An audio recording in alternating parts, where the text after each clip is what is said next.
Hi, my name is Laurent, and I've also used the name Cheryl Chase sometimes. I'm making this video because I want you to know that you are not alone. I was born with unusual looking genitals, and that meant that people couldn't tell what sex I was when I was born. And that caused the doctors and parents to be really emotionally upset about it, and they were confused and afraid, and they didn't know what to do with me. And eventually they decided to label me a boy. And the doctors told my parents that basically my genitals were unusual and there's nothing they could do about it. My parents actually raised me as a boy for a year and a half, and then they found their way to a different set of doctors who decided that I was not really a boy, but I was really a girl. I actually think that I wasn't really either. But the second set of doctors told my parents that they could perform surgery that was going to make certain that I would come out normal. And the surgery was surgery that basically destroyed my clitoris and the possibility of satisfying future sexual function. They told my parents to move to another town and not tell anybody where they went, and not to ever tell me what happened. And the outcome of that has been one that was really harmful for me and for my family.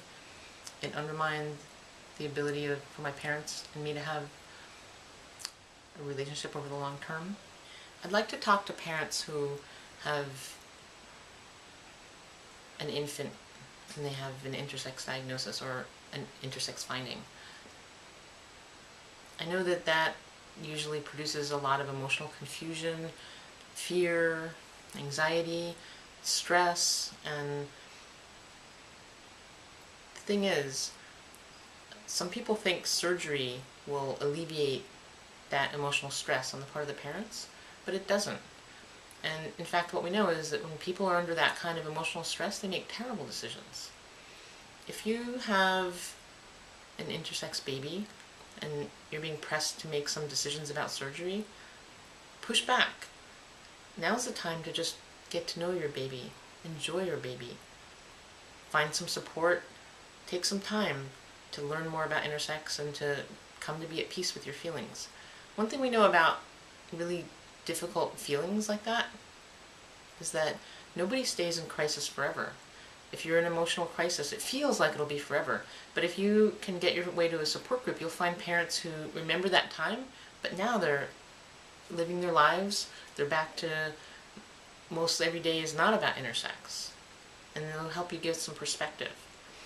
When you're feeling really confused and afraid about what this intersexuality thing means for your family and for your child's future life, is a bad time to make irreversible decisions.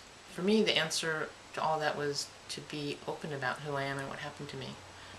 Turns out that there are a lot of people who have experiences similar to mine, and I was able to find those people and talk with them. One of the things that I'm actually really grateful for is that in my life, I've had the honor and privilege of being able to help a lot of other people deal with the kind of pain that I and my family went through, and people don't have to do it alone anymore.